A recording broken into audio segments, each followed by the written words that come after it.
Today on Is It Worth It, we'll be looking at this Porsche Cayman, and the Cayman is important because it's the entry-level car to that Porsche brand.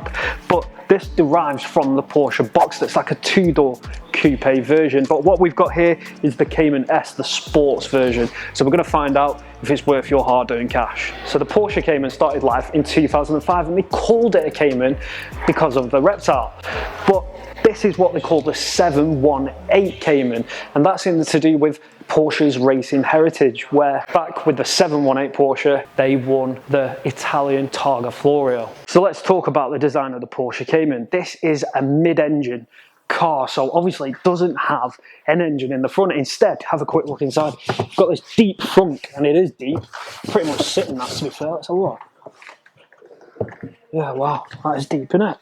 So yeah, and of course, because it's Porsche, you've got the Stuttgart Porsche badge on there as well. So let's talk about the front. These amazing LED lights, strips here as well, very sporty. So similar profile as the Porsche Boxster, very low, very muscular. You've got these alloy wheels with your red brake caliper as well. Talking about design, look at this, very nice and fancy. Your 718 Cayman S, remember the 718 for that racing heritage, and you've got the sporty LED, futuristic looking strips here on the rear. So yeah, what a beautiful looking car. So let's talk about the specs on the Porsche Cayman.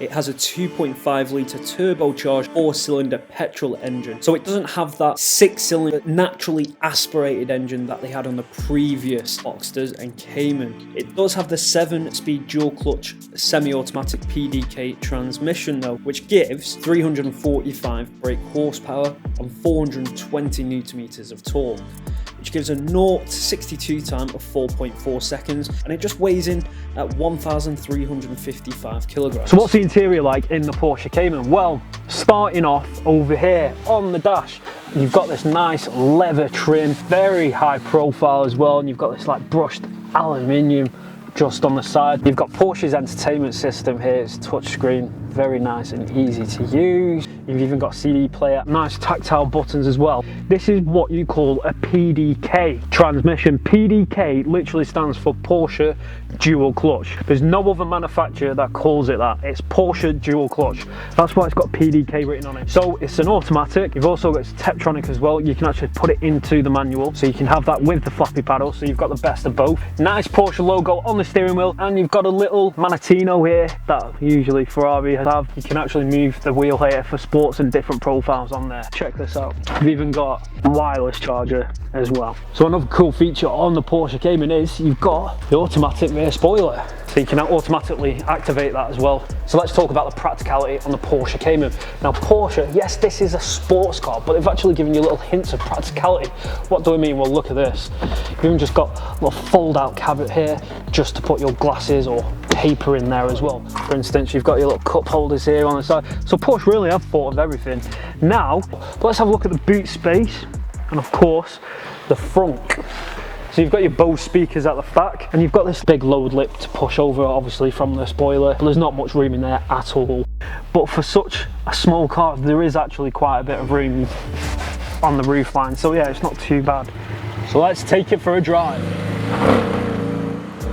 You can hear that grunt there from the 2.5 litre flat 4 engine. Yes, this isn't the flat 6 that used to be in the previous generation of Porsche Boxster and Cayman, but don't be disappointed because this is actually faster. Hear that nice grunt. Remember, this is the Cayman S, so it's a sport variant. It's almost the middle spec for the Porsche. Yeah, I'm going to put it in Sport Plus straight away, and that just stiffens the suspension for a more sporty ride and feel.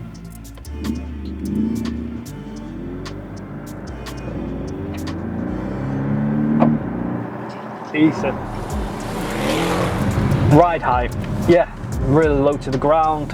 Feel connected to the road. The visibility in the Porsche Cayman is brilliant. I mean, great visibility out front, small A-pillars, so you haven't got much blocking your view, and also you've got an amazing clear view in the rear, so everything's pretty good in that respect.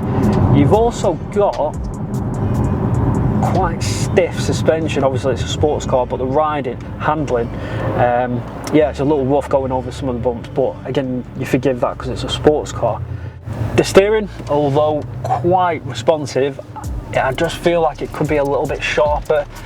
It seems a tiny bit sheepish around some of the corners, but other than that, it's a very engaging drive. But yeah, you can comfortably use this as a daily, but also you can whack it into that Sports Plus mode. What was that? Was that me? Might be the fuel. Yeah, I think it is. Getting hungry. So let's wrap up this review on the Porsche Cayman and find out how this entry-level Porsche weighs up on that scale of worth. Well, it's a great looking car, it's great to drive, but it just doesn't have that flat six engine, the naturally aspirated engine that was in previous generations. This is the turbocharged 4th generation. It's a 2018 Cayman S. But you know what? It still packs a punch. But we're going to put it on that scale of worth and find out if it's worth your hard-earned cash. So to give this car a fair weighing on the scale of worth, we weigh it against the average price on the market right now, which comes in at £50,500. This is calculated using the lowest and highest prices we've found for this year and model at the time of recording, in this case the 2018 Porsche Cayman. We do this using 6 key deciding factors: design, features, practicality, performance, fun factor and cost of ownership, which takes into account fuel economy, reliability and the cost of insurance and tax. So let's see what the outcome is.